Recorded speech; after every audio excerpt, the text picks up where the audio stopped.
Hey there, I'm Tim Strawbridge, and in this video, what we're going to be doing is creating a page builder. So page builders will help allow us to create content for our website. In this little demo I'm going to create, we're just going to be creating about 5 or 6 different elements or sections that we can put on the website to have content displayed. So the first one I'm going to do is a hero image. So it's just a full span image that's going, usually you see it on headers and things like that. We're going to be making that first. So let's go ahead and get started here. So in our root of our project, we want to go to templates. Now, how I have this set up is inside the templates directory, I have blocks, which is individual blocks or these sections that our page builder will actually use. Now, also, I have already started the page builder during a previous video. What I'm going to do is kind of expand on that, and I'm going to go through, basically from scratch, how to build it up. So let's go ahead and get started here. So how I've defined our page builder, we have to go to settings, and inside settings, we go to sections.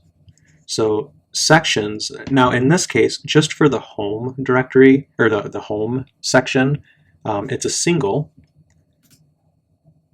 I'm going to click on that, and I'm going to kind of step through here of what's really being done. So I'm going to go to entry types, and then home, and then it has the page builder. So this is where we can, drop our blocks into here. So right now I have a page builder, which is a matrix. So if I go to, now the first thing I wanted to call out right away, sometimes I see people setting up like little different sections that match up with, their singles or whatnot, or their structures, and that's fine.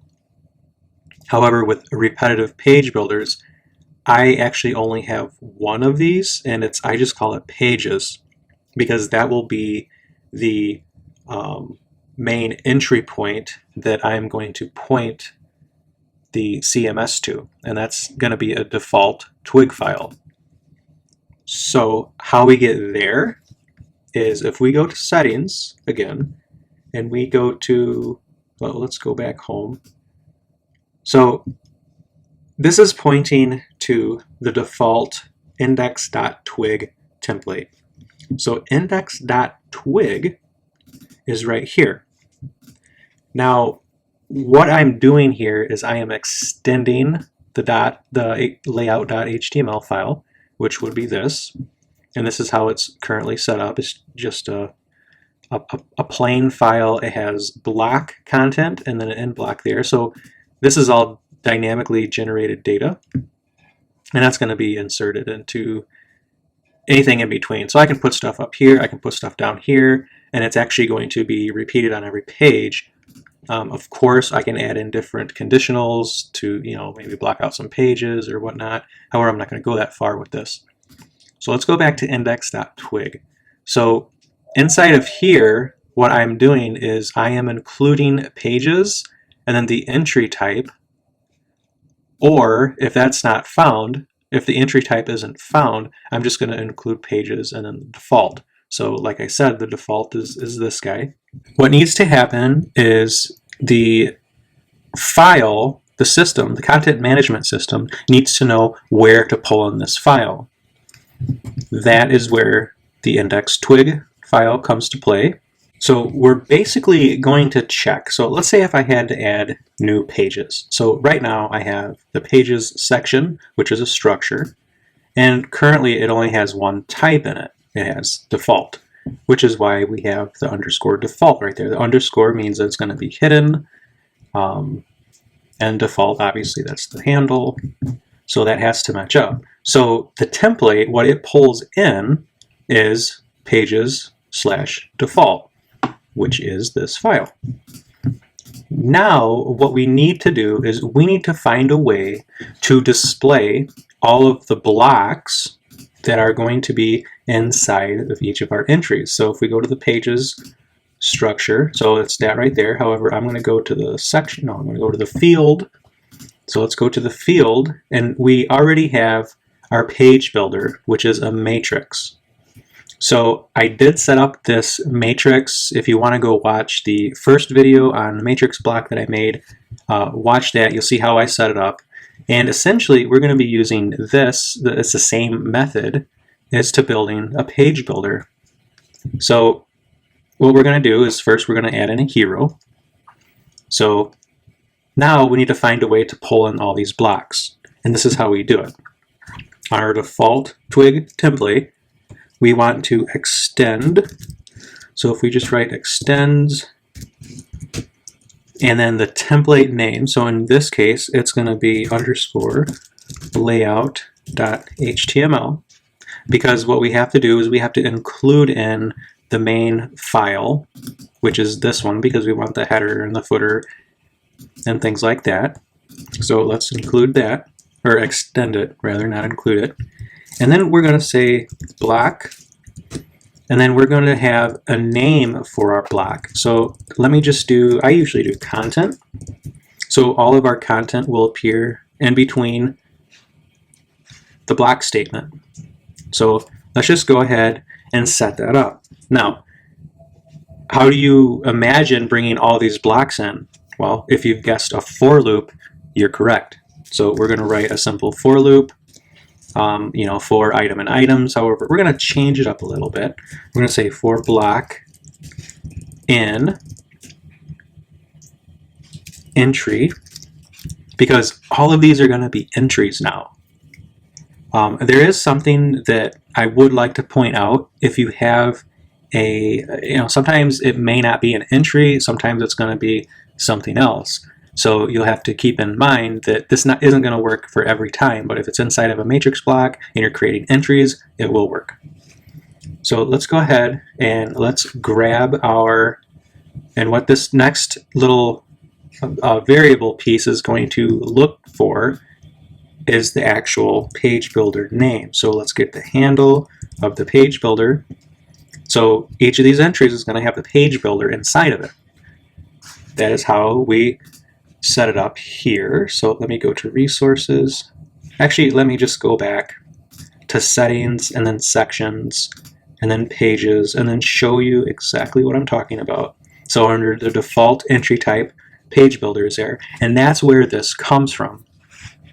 So now we can simply say for block in entry.pagebuilder, and I'm going to say .all just because I like saying .all. I don't like my deprecation log getting filled up.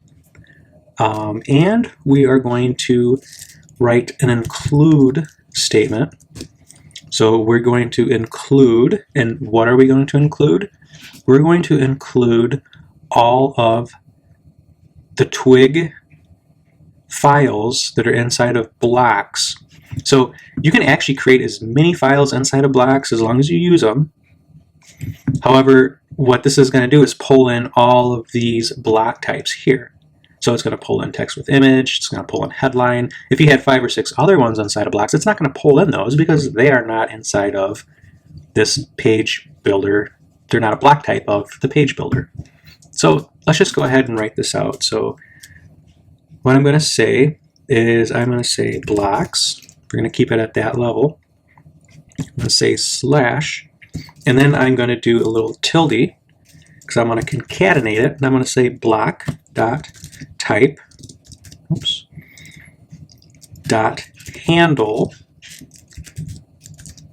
and then I'm going to say with. And the reason, the reason why I want to say block type handle is because this is a block type and the handles are these. So it's going to pull in those. So it's going to look inside of blocks and then it's going to look for the handle names. And that's why when you create blocks as your templates, you're basically, the naming convention should match the block type. That's what makes it easier. So I'm going to say with, and then I'm going to do, we want to be able to pass in some other data. So I'm going to say block. This is important because I want to pass everything that the block has inside of it to it. So in the template, we're going to be calling out block. So you'll see that in just a second. So let me do another one. Let me do block index. And then we're going to call that loop index. So loop index is, no, loop dot index, sorry. Loop dot index is a way of keeping track of which item, which index we are at inside of the loop. And then I'm going to say only. So what we've done here is we have just set up how we want our content to be displayed. So now Craft really sets up the power for us to rearrange those blocks in any specific order we want. So let's try something new here. So let's create a new block, and let's say hero image. So like I said, this is going to be a full spanning image, and it's going to take up the entire space of, it's going to take up the entire width of the browser. So if I go and I say, I'm just going to say something simple like image, this field is required. It's going to be an asset. And where do I want to look for that asset? I'm just going to limit it to local storage. Actually, I don't want to use any of my S3 storage or anything like that. That's what images is. So the default upload location, so let's say local storage, I'm just going to say hero. That's all I'm going to put for that. And then let's see, do I want to add rules? No, let's not add any rules. It doesn't really matter on all that stuff. I'm just going to simply add this file right here. I could give it maybe some text. I'm just going to say hero text. And I don't know how I'm going to use that yet. So right now I just want it to be plain text. Well, let's just make it a redactor field just for giggles here. So let's go ahead and let's save that. So now what we have to do is we have to go back inside of our blocks, and we have to set up a file called hero image, and that same exact format. So hero image, I can't say, hero image like that. I can't do that. I need to say hero uppercase I for image dot twig. So now I'm just going to spit out an image tag just for now, and we are going to set the source to be block dot image dot one dot URL. So we're not going to use, in this moment, we're not going to use any type of transform. We're just going to specifically bring the image in. So now I actually have to go look for a header image that I can use. So let me finish building this part out. I'm just say, let's call this a section. There we go. And I am going to just paste this guy in there. I'm not going to really have any classes or worry about that. Actually, I will give it a class equals something. All right, so I'm going to save it, and I am going to go grab an image, and you'll see me upload it. Well, I did find an image, and now we are ready to upload the image. So let me go to my entries, and I'm just going to create a new entry right now. So I'm going to say contact us, and it's really not going to make any sense why I'm going to have this image displayed on this particular page, but you will be able to get the point. So right now in my local storage, that's where I'm going to be uploading these images. Let's hit upload image. So let's go ahead. Let's upload the banner. It is quite large. That's a huge banner. And let's go to preview and let's see what happens. So right now, that is really, really, really big. It's taken up a lot of space. That's not really ideal. So we can do something about it. So I'm just going to go ahead, let me close that preview, and let me open up another tab for, this is like a, ooh, wow. All right, so I don't necessarily have any type of CSS, or, you know, it's not on Bootstrap, it's not Tailwind. This is just really basically an empty project. So what I'm going to do is I am just going to hand style it real quick. So I'm just going to say style equals, let's see, let's do something like maybe width of 1920. Actually, you know what, I'm going to do 100%. And then I'm going to do height of auto. Here it is right here. So this is just some photo that I nabbed off the internet. Let's see, and I would definitely not recommend doing that. You can see quickly that, you know, we're able to put all of this stuff together, and let's keep adding to our Contact Us block. So we can do, you know, text with image. So let's go ahead and do that one now. So I'm going to have, you know, a heading. Maybe I'll just say, let's give it a format of H2. Let me say something like headline, and then let's do some lorem ipsum stuff here. I'm just going to go find my site I usually use, loremipsum.io. I'm just going to generate 3 paragraphs. Actually, I don't want 3 paragraphs, 3 sentences. There we go. So there's 3 sentences. Let's just copy that. Let's go back to our page. Let's paragraph tag. I'll just copy that right in there. Now let's go ahead and add a photo. Local storage. I'm just going to add in that guy. And then we should be able to just view the page. Okay. Now we're getting somewhere. So what happens is Craft pulls in all of these blocks, and it's going to display the template for them. So we can start really doing amazing stuff.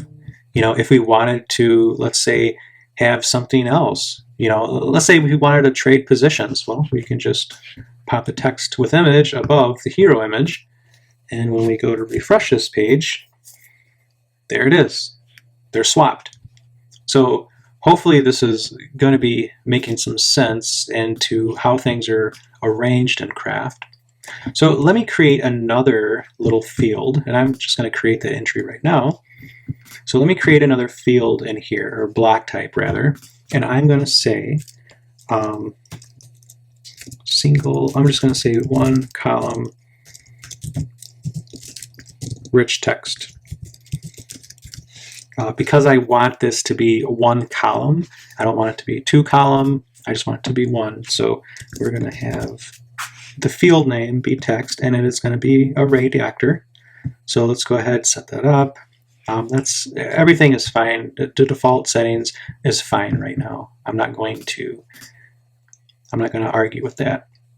Let's create a new block, and it's going to be, like I said before, it's going to be the same name of the block type that we created. So 1 column rich text dot twig, and inside of here let's create another section.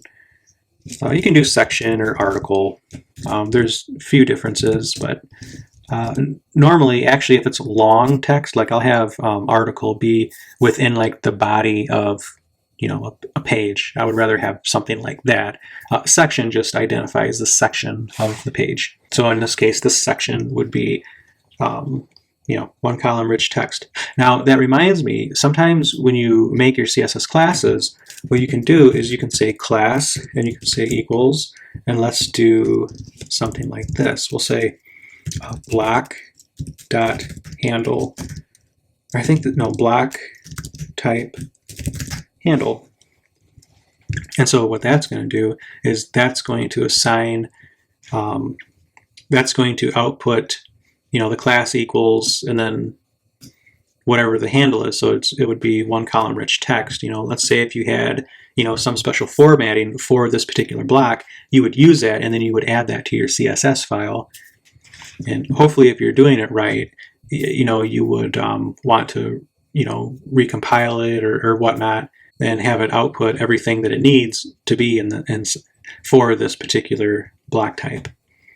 So let's just go ahead and add in these little pieces of data here. So I said that this was called text. So all I'm going to do is I am going to output the block and then the handle, which would be text. So I'm just going to do this. block.text. And I'm going to add in raw. That way we can get special characters. We don't, it'll throw out any encoding, things like that. So I'm going to save that. So it's already saved there. Let me go back to the contact us, and let me just add in one column rich text. There it is.